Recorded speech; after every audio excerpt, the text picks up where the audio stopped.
Tweets heard around the world with your hosts, Coach Mac, Todt, and Alex Hart. What is going on, boys and girls? Ladies and gentlemen, thanks for tuning in. Today, we got a really special piece of content. I'm super fired up to work with my boys over here, Mac and Alex. You know, Twitter has really made a big impact, I think, on all of our lives. We want to share that with other people. We got to talking and we said, you know what? It's impacted our health, our finances, our mindset, all of these things, relationships. And so what we want to do is go around the horn today. We got Mac from Europe. We got Alex from Canada. I'm from the States. We're just going to go around the horn and say our top 3 tweets from the week, kind of highlight some of the creators putting out great content that make us all better. So I'm going to throw it over around to Alex and Mac here, and then we'll get into it, guys. Yeah.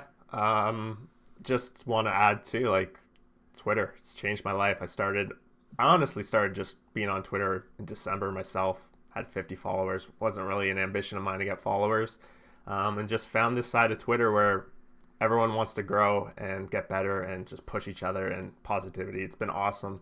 It's really changed my life just being around people like that. So anyone that isn't on this side of Twitter, I highly recommend it. It'll definitely change your life for sure. Nice. I don't think I can even add to that really, other than Yeah. to say that it's if you want it to be, Twitter can kind of be your own university of life, really. So put the time and energy into it, cultivate it for what you want it to be, and it could be something really beautiful. Yeah, I did it justice there. We did it right, didn't we? You did add to it, man. That was beautiful. I like it. I do think what you said about it being a university, man. I mean, I went to a 4-year university. I've learned more just by following some of the smartest people in the world that are engaging back with you every day and kind of sharing their wisdom. I mean, it's bettered my life so much more than anything, any kind of university or anything like that. Yeah. All right. Well, who's kicking it off with the number 3 tweet of the week, man? I'll volunteer. I'll go. Alex is in. Go on. I'm quick. I'm quick into the pot there. That's how I go. Go on, man. So for me, this one comes from, I'm sure everyone knows, Matt Moore. This one I found it interesting. I'm kind of curious what you're. Oh, you're wearing it. Yeah, there you go. Shout out to him. Was curious what you guys would think or what other people think on this topic. I know some people might disagree. I tend to agree with it. So it goes like this: if you want to buy things without looking at the price tag, you have to be able to work without looking at the clock. So for me, that it kind of hit in the fact that, hey, if you're always looking at prices of stuff, if maybe you're having trouble getting your money together to get things, when you're at work, you're going to be like counting down the time for maybe it's Friday coming, or you're counting, just have to work another hour so that I can pay for this, or I have to kind of have that feeling that you're going to be tied to your job more than anything, prices, wages, those kind of things. So that's kind of how I felt it, but I'm sure there's a lot of different ways to get it, but I found that one to hit home for me. I like that. I like that because it kind of, you could almost accuse it of being a little bit of a platitude, but I don't think it is, because it kind of demonstrates, like, if you want these things in life, you've kind of got to put that work in, right? And you've got to kind of give to receive, and put that. I think with anything in life, if you put that energy out into the world, you're going to get the same kind of thing back, right? And there's no different than it is in the workplace, right? That's right, man. Yeah. Shout out to Matt Moore. He's a great dude, man. I love that. I remember seeing that tweet too. And the main thing it made me think of is when I was kind of what you alluded to, Alex, kind of stuck, I felt like, in my office job. But every night, man, I'd wake up every day at 5 o'clock in the morning. I'd grind a little bit on my business and myself. And then, I put the kids and the family to bed, and I'd work from 8 to 10 most nights too. And did that for a couple of years so that, to me, it wasn't about buying things. It was more buying time. But I think it all relates, right? And so, yeah, that's a powerful tweet. I like that one. Shout out to Matt. I like that. I don't think I know Matt Moore, did you say? Yep. I don't know if you said, you kind of made the reference to the finance side of Twitter. So his brother is Mitch Moore. So I don't know if you follow him either on the finance side. Can we link everybody's Twitter? Yeah, I'll do that for sure. Sweet. That'd be sweet. Sweet. Alex is a wizard on this stuff. Awesome. I'm all right. I'm work in progress. Yeah, I'm sure you're better than we are. I just copy my Zoom straight onto YouTube, and that's it. So, yeah, it's my one. So I'm not going to tell you who this is from, but you'll know as soon as I say who it's from. So a tweet that I really like, because it resonates with me a lot, is: only spend time with people that enrich your life, and ruthlessly cut out anyone who drains it. Ty. And before I tell you my thoughts, I want to know, where did that come from, Ty? Like for you, Yeah, it was about what is it? I actually just tweeted that off the top of my head a couple days ago, I believe, and it Hmm. was I had somebody in my life a few years ago that was around pretty much every day, and they just kind of got to a spot where it was pretty toxic, to be honest. Back and forth. Maybe I wasn't enriching them anymore, they weren't enriching me, and it just came a thing where it's kind of weird when it's like a guy to guy thing, when you're dating and Mm, it doesn't work out, you kind of have like a but it just kind of came a thing where, hey man, I wish you the best. I hope you're great. But I think we're just kind of going in two different directions, working on two different things, and that's cool. And I only want people around me that kind of have that same mm, vision and that same mission, right? mm. I like that. Do you think it's harder for guys to kind of have that quote breakup than it is in a relationship? I do. Like friends for years that you've had, and it's like it's not working anymore. Alex, you let out a real big sigh. Then I feel like you've got some Well, direct for me, experience there. I find that definitely when it comes to guys, it's not so much you have the real official breakup. A lot of times, it's almost in the dating way of you ghost each other in a way. You just get so Mm, busy doing your own thing, and the other guy's not reaching out, and you're not really reaching out because you don't want to have hmm that energy or whatever around you that you quote unquote ruthlessly start cutting, and maybe they'll see you on your mission, on your vision, and doing what you want to do, and it'll attract them back to you. But I find hmm that it's more of like you kind of just go silent in a way. And real friends and that, even if you do that, or if you're on the same path, you'll collide again, and it'll work out, and it will be as if mm, nothing happened. That's the way I see it. mm. That's a good thing to Yeah. add because I do feel like one of the gifts of being a guy is like, dude, some of my best buddies, I'll go 4 or 5 months without even with just a text here or there. He Hmm. gives me a win, I give them a win, and I could not see him. I think of my buddy Steve, I might only see one time a year at this point, but like, dude, when we see each other, we just pick right back up, big bro hug, and we're still, doesn't mean we don't Mm, chat every day. What are you wearing type stuff. you know, we're still buddies, we're still rooting for each other, and I think that's kind of a cool thing about being a guy too. Yep. mm. Yes, I like that. It was a good tweet, Ty. Thank you. Thanks, man. I appreciate that. That was one right off the top of the head, man. in the Always the moment. best. Nah. All right, man. Mine is my number 3 is Dr. Taylor Burrows. I absolutely love Dr. Burrows. She puts out fire content all the time and has great YouTube content too. So yeah, check her out. This was a tweet that said she lost interest in you because you stopped taking care of yourself, prioritizing your mission, and you let the obstacles kill your inspiration to build, grow, and conquer. You became a project she had to solve, an extra burden, not a leader for her to respect, believe in, and support. And man, that Oh. one just hit, really hit hard. To me, I think I had done that to my wife the first couple years Mhm. of our marriage, where I just took her for granted.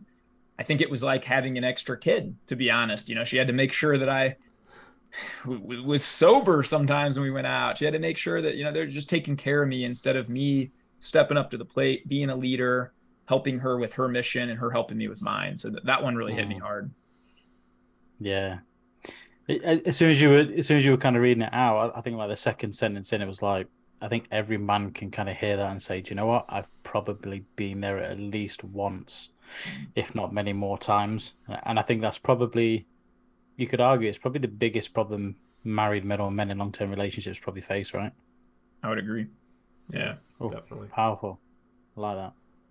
I think it just speaks so much to what your message is a lot, Tyler, that you just gotta fill your cup up first, and if you're not full and you're just an empty cup, and our women, they're always trying to give, so they only have Yeah. so much to go around. Especially I don't have kids myself, so I don't know what it's like having that fourth kid in the house, like if you're the fourth kid, but I'm Yeah, sure it's like Milo. yeah, Milo. But yeah, that's a good one. Yeah, I like that. It was a good choice, Ty. Thanks, man. All right, number 2, baby. Let's go around the horn. All right, I'll go with this one. So this is from my buddy Brian Whittington. I'm gonna say that wrong.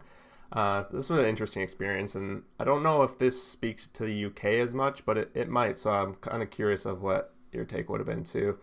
I've had to sit in the hospital for a few days with my dad. I have visited the hospital cafeteria several times now. What was on the menu? Nachos with processed cheese, pizza and fries, cheeseburger and fries. Healthcare providers and healthcare facilities, what are we doing here? Yeah, same.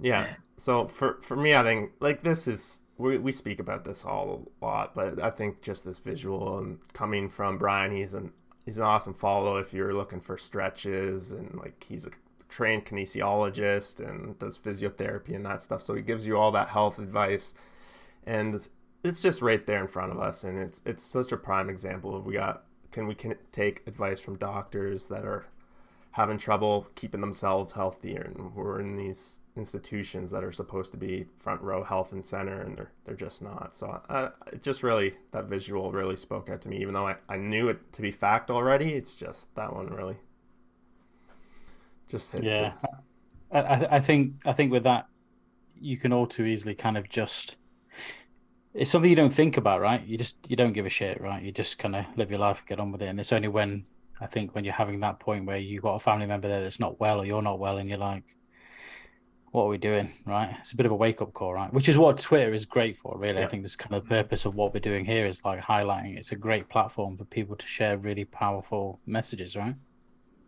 Yeah, that's huge, man. It actually I have a tweet in my drafts right now that says if you eat the hospital food, you'll end up back there. And I just remembered it's way back, because I remember when my son was in there and I had to stay overnight with him. I got to stay overnight with him for, we were there 36 hours, and they had 3 meals. Bro, I wouldn't touch any of them. It was sugary cereal, big white bread bagels. Everything was starch and carbs and sugar, man. And it is crazy to think these are the healthcare. I mean, if anybody should be promoting healthy, you are what you eat, right? It's crazy. And to think that people are in the hospital eating this poisonous food all day, I don't know how we don't recognize that that's a big problem, Yeah, and you don't really hear it talked about at all outside of like our side of Twitter and stuff like that, of the personal development. Like in the actual, it's not in the political realm, not discussed as an issue at all. So it's obviously not on anyone's radar in that respect. Conspiracy theorists would say that's for a reason, but I don't know. That's for another podcast. That's not, they need customers, man. Everybody's eating healthy. They ain't got customers, right? Yeah. That's a whole other podcast that one time. Yeah.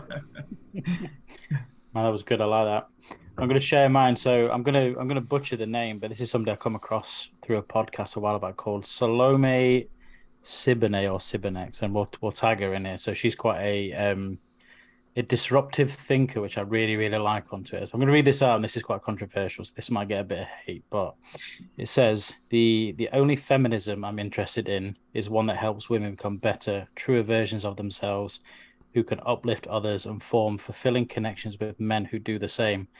Everything else is a soul-draining scam. Man. Powerful, right? Controversial a little bit, but probably shouldn't be, right? That was my first thought, is that shouldn't be controversial, right? It's just trying to tell people that let's all level up. Let's be the best versions of ourselves. It might be directed at feminism, but really it could be directed at anyone. You want to be the best hockey player, you should be leveling up. Mm-hmm.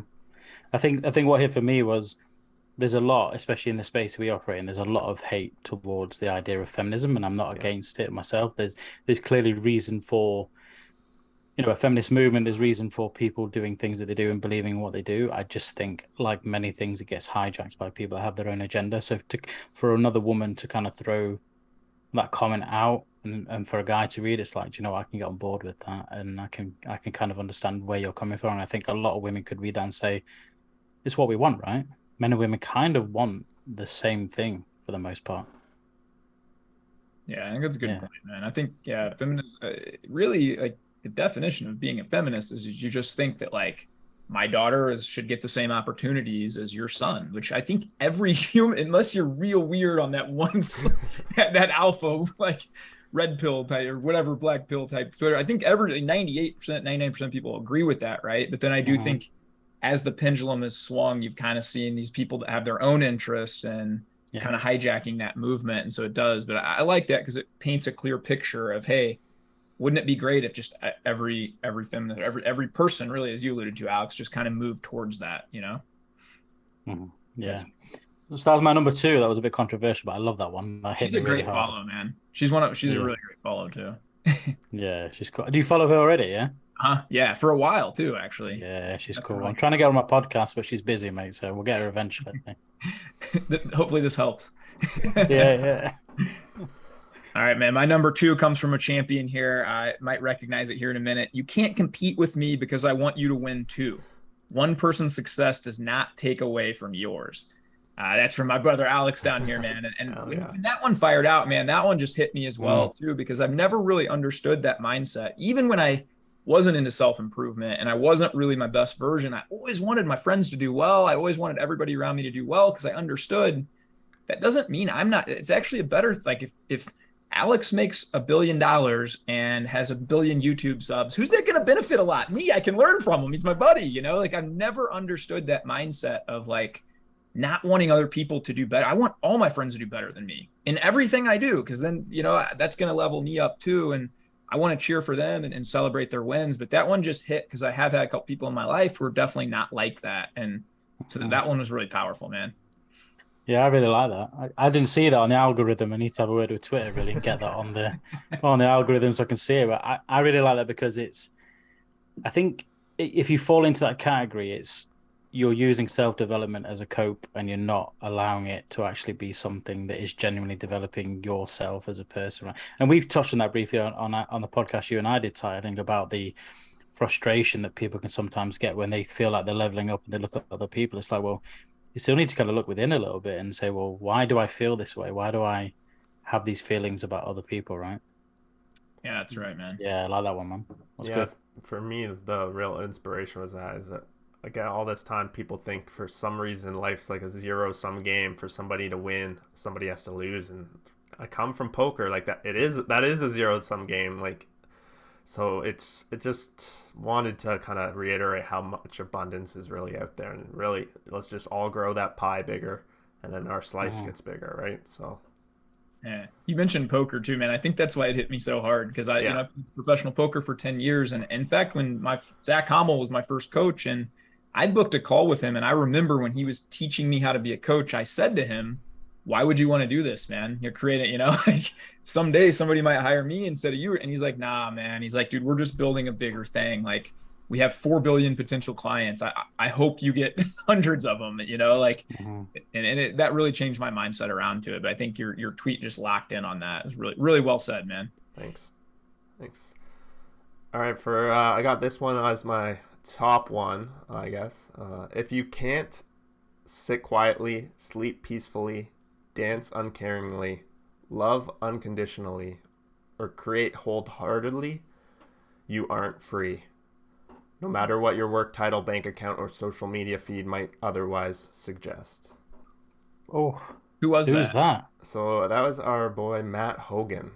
Oh yeah, dude, he tweets Nice. fire too, man. That's awesome. I find Matt to be a very good, like, for like a spiritual, like, kind of thinking and like journaling, that kind of always gets you thinking. He always fires out the questions that get you thinking, and then when you think you have a response, he comes back with another question that gets you thinking even deeper. So I just wanted to give Matt a shout out, and that one really got me thinking. Yeah, I like that. It kind of gives you permission to just kind of really lean into who you truly are and kind of get rid of all the BS that sits around this idea of success that we probably put on our own shoulders, right? Mm.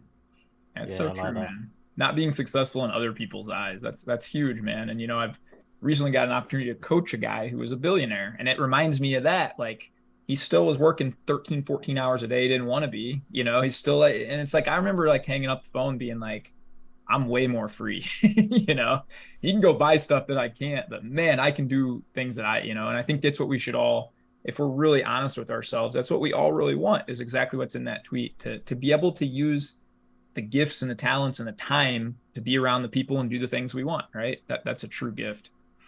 Yeah. That's powerful. Yeah, I like that. It's my turn, right? Top tweet for me. Yeah. So this comes from a lady called Africa Brooke, who doesn't really use Twitter and is all over Instagram, and she is phenomenal. And I will tag her and probably link her to her podcast because it's one of the few podcasts that I can listen to like back to back. It's really, really good. So she put, and again, this is a little bit controversial again. So it says, do we actually want people to change for the better, or do we want to punish and shame them until they have no ounce of worthiness or dignity left? What will satisfy the mob? I don't know if you use mob in the States, but I really like that because we see, and I don't know if you guys see, and I imagine you probably do, but like on Twitter, there's a lot of shaming people into making change, right? And it's not, in my view, it's just not the way forward, right? I don't know what your thoughts are on that one.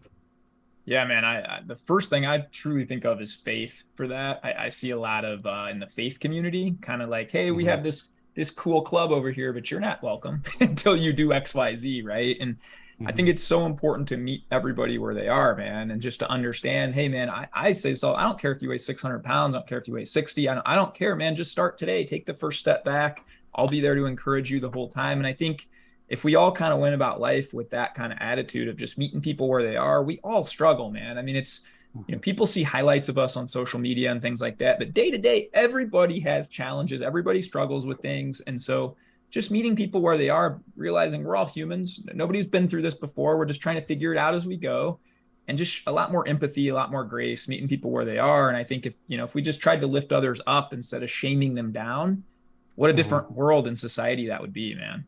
That's my dream. That's honestly why I'm on Twitter. Yeah, I love that. I think it's the darker side of self-development, isn't it? Again, I think we touched on that a little bit briefly, but I think that's why it hits with me, because you just see it so often, and you're like, you're not actually helping other people or helping yourself, and you've got the superiority complex, and that kind of plays into a part for me sometimes where I kind of want to bring people down, and then I have to check myself and be like, well, you would just be like that person if you did that, and you're not actually helping anybody, whereas you could use that time and energy to genuinely help other people, right? Yeah, it's a good reminder that perspective, like, we have no idea when people are 30, the 30 years before we met them, what went into them. There's traumas. There's an interaction with a random person on the street that changed their perspective on everything. And we'll just never understand their perspective. So like Tyler, I agree. You got to meet them where they're at. And part of like with me, I've lost 75 pounds. If I run into someone that also is overweight, I know what it took to get there. But there are going to be times where I don't know what it took to get there, but I got to approach it from like a judgment-free zone, because just got to have that empathy to realize I don't know. And some of them might never share what caused these things. And you just got to understand that everybody is completely different. No one is the same.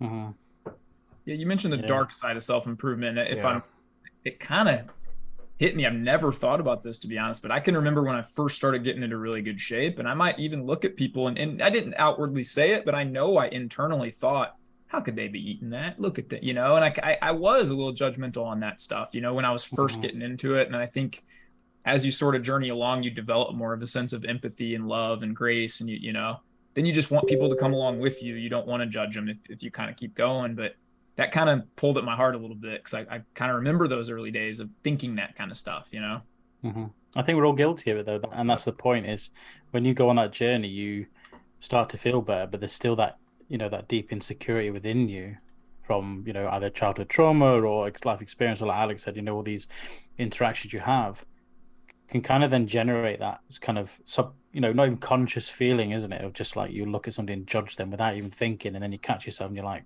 fuck, I need to stop doing that, right? Yeah, a lot of people call that the ego, right? The ego will find a way to make you be that. Yeah, exactly. So true, man. That was a good one. Nice. I like that one. Thanks, man. Yeah, good one. My number one is from a man, probably, or woman, depending on if he's deadlifting or not. Zuby. I love Zuby. And this one really hit hard. I think he puts out tweets every day that kind of stop me in my track. And like you guys have mentioned, they just make me think, And this one was really good. It said, I've noticed that people who don't consistently attack their goals usually end up attacking other people. Oh, man. And I thought about the place I was in my life when I didn't have any goals, and all I kind of wanted to do was lash out at other people and politicians and be in sort of all these toxic environments. And then it really made me think on a different level. What if we can just help other people kind of just set their own goals and get to their own stuff? Then maybe they're busy and focused on their mission and not really wanting to go after other people. And so, I don't know, it just kind of opened my mind up to, again, how can we help people and move people towards that? Yeah, that's actually really powerful, man, isn't it? I think, because you can all sit there and say, and the same as you, Ty, I've been there, and I think you can genuinely say you're in a really, really bad place if that's how you live your life. And the moment you become aware to that is the moment that you can say, well, I want to change or not. but there's got to be that desire to then, actually follow through and be like, well, I don't want to live this way anymore. And it's not easy, right? Coming from there to here is a simple but not easy journey, right? Yeah, I like that. That was powerful, man. Simple. That was a number one for all, I think. Genuinely, I love that one. Yeah, just having some focus on goals is going to stop you because there's so many distractions out in the world. And if you're not focused on yourself and like something else, you're going to get pulled in a million different ways, and there's going to be something. And most often or not, if you're not choosing what you're focusing on, you're going to be pulled into something that's probably negative. Just that's kind of unfortunately what it's out there. So it's no wonder that if you don't have your own goals, that you tend to lean that way. Yeah, I think that's a good point, man. Yeah, dude, this was fun, man. I really like.